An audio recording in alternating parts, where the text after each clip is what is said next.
समझा जाए कि भागवत क्या है, उसके बाद में चर्चा करेंगे कथा की। भागवत में 4 अक्षर हैं। ठीक है भैया, बराबर समझते जाइएगा, बहुत काम आएगी जीवन में। 4 अक्षर में सबसे पहला है भ। भ माने भक्ति। दूसरा अक्षर है ग। ग माने ज्ञान। तीसरा अक्षर है व। व माने वैराग्य। और चौथा अक्षर है त। त माने त्याग। समझ रहे हैं?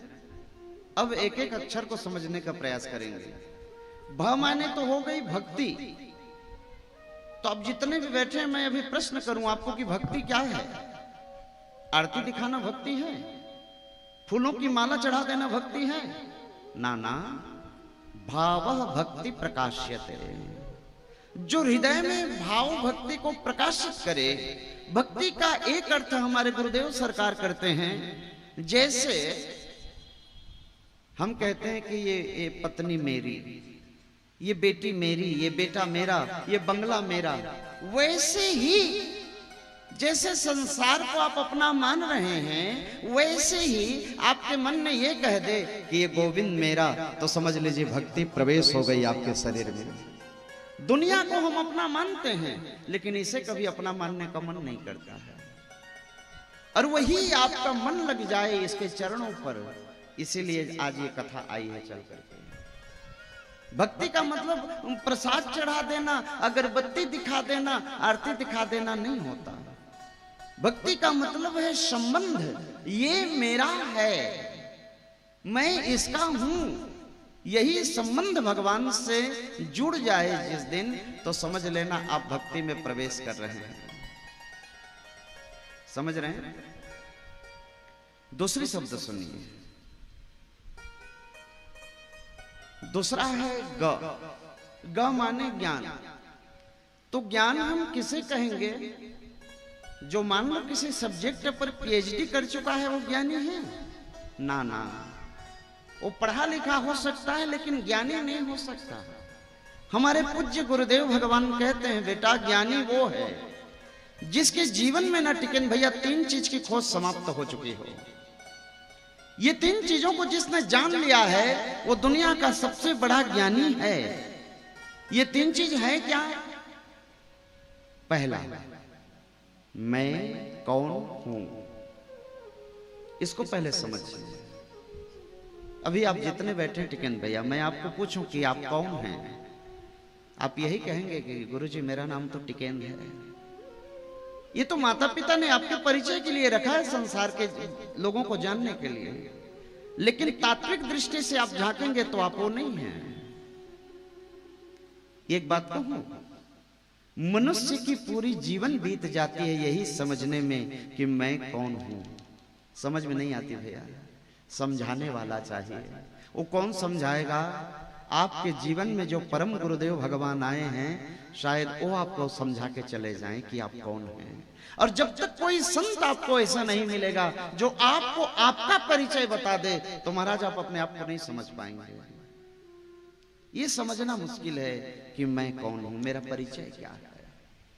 और मैं तो कहता हूं शायद ये 7 दिन में आपको आपका परिचय बता दे, आपको पता चल जाए कम से कम कि आप कौन हैं। अभी तो लग रहा है कि हम ये हैं, लेकिन नहीं हैं। आहा। दूसरा चीज, ये क्या है? ये मतलब ये संसार, ये मतलब ये दुनिया। ये दुनिया क्या है? टिकन भैया, ये दुनिया बड़ी अटपटी है।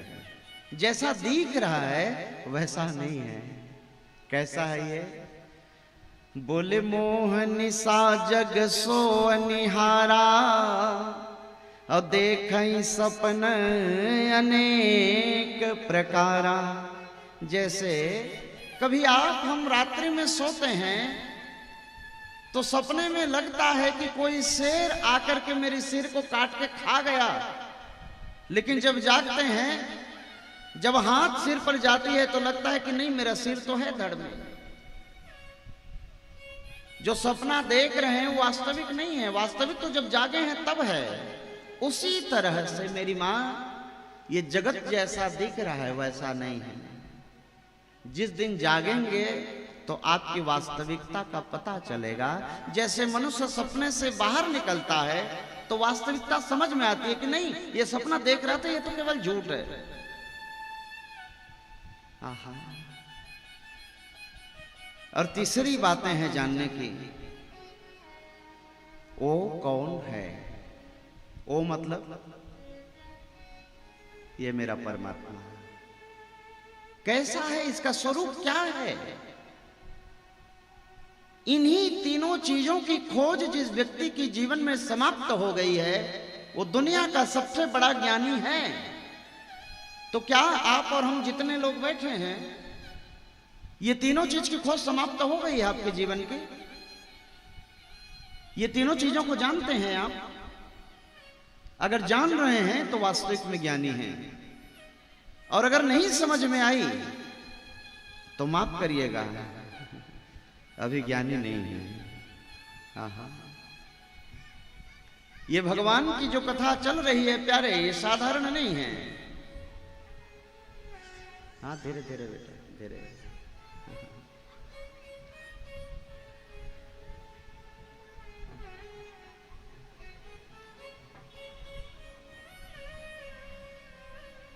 बोलिए वृंदावन बिहारी लाल की जय हो। ग माने ज्ञान का अर्थ समझ गए? ज्ञानी वही है जो ये तीन चीजों को समझ चुका है।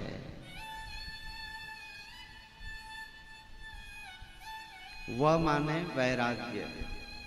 वैराग्य का मतलब घर को छोड़ के हरिद्वार में जाकर के भजन करें, ये वैराग्य है? ना ना, ये वैराग्य नहीं हो सकता। वैराग्य का मतलब ये है कि आप संसार में रहें, परिवार में रहें, लेकिन परिवार से जितना प्रेम कर रहे हैं, जितना अनुराग कर रहे हैं, वही प्रेम और अनुराग मेरे कृष्ण से हो जाए, तो ये सच्चा वैराग्य। अरे जंगल में जाकर के तो प्यारे कोई भी तपस्या कर सकता है, कोई बड़ी मुश्किल नहीं है। तपस्या तो मैं तब कहूंगा उसे जब परिवार के उलझनों के बीच में रहें और भगवान का नाम याद आ जाए। इससे बड़ा तप और जिंदगी में कुछ नहीं मिलने वाला है आपको। घर में रहिए लेकिन भगवान का नाम जपिए। लोग आजकल बहाना बनाए पड़े हैं, महाराज इतना बड़ा परिवार है, इतनी झंझट है, भगवान का नाम जपें तो जपें कैसे? अरे जपने में कोई टेंशन है? कोई टेंशन नहीं है, केवल बहाना है। परिवार के बीच में रहें, कहीं परिवार को छोड़ करके जाने की कोई आवश्यकता नहीं है।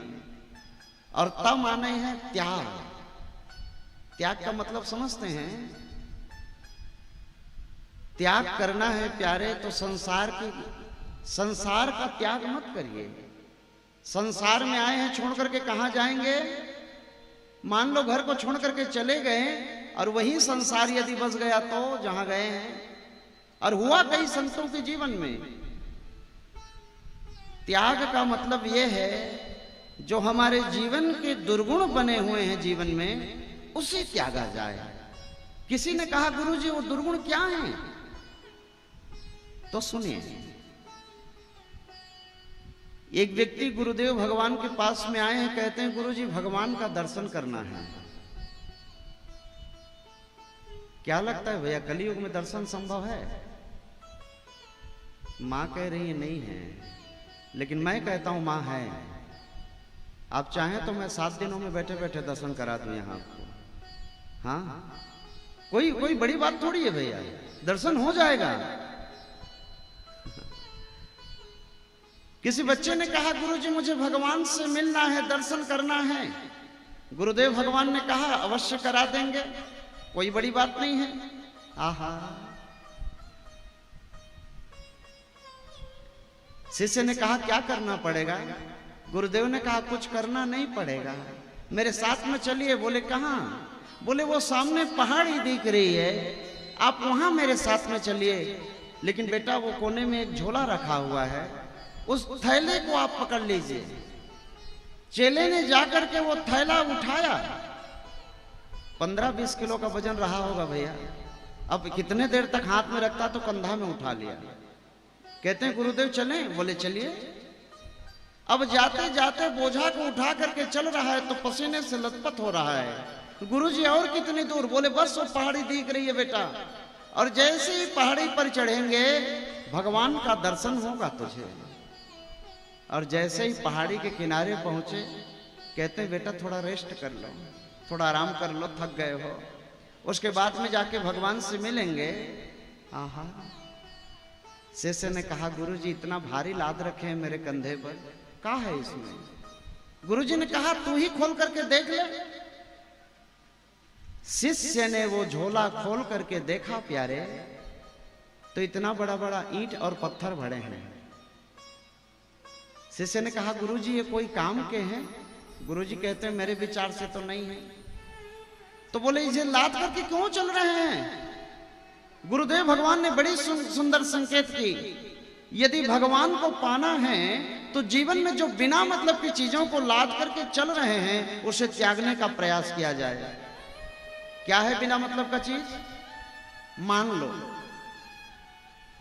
हमें कभी कभी टिकन भैया अचानक क्रोध आ जाती है। क्रोध जीवन में कोई काम का है? ये नहीं भी रहेगा तो जीवन चलेगा ना, चल जाएगा। किसी को क्रोध छोड़ने में कोई परेशानी है? इसको छोड़ देने से कुछ जीवन बिगड़ जाएगा? हाँ तो छोड़ दीजिए ना, बिना मतलब का है तो। मान लो जीवन में किसी चीज का अभिमान बना हुआ है हमारे मन में, और उस अभिमान को त्याग दिया जाए तो जीवन नहीं चलेगा। अभिमान को त्यागने से भी जीवन चल सकता है ना भैया। ऐसे ऐसे कई प्रकार के दुर्गुण हैं हमारे जीवन में, जिसे त्याग करके जीवन को जिया जा सकता है। लेकिन हम लोग ना बिना मतलब की बोझ को लाद करके चल रहे हैं और कहते हैं बहुत भारी है, ये जीवन बहुत कष्ट है। कोई कष्ट नहीं है। जैसे ही झोला को त्यागा, कहते हैं गुरुजी अब मुझे आनंद आ रहा है। गुरुदेव ने कहा अब तुझे भगवान मिलेंगे। अब तुझे जीवन में आनंद आ रहा है ना जीने में, तो तुझे भगवान मिलेगा।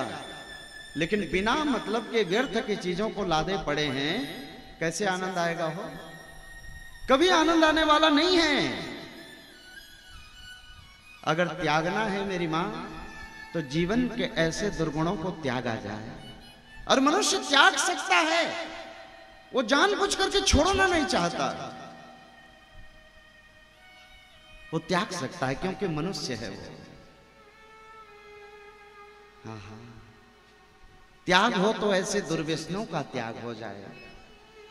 और मैं तो कहता हूं ये भागवत के केवल 4 अक्षर जिस व्यक्ति ने समझ लिया, उसे पूरी भागवत पढ़ने की कोई आवश्यकता नहीं। केवल भागवत का अर्थ तो समझ जाए कोई व्यक्ति,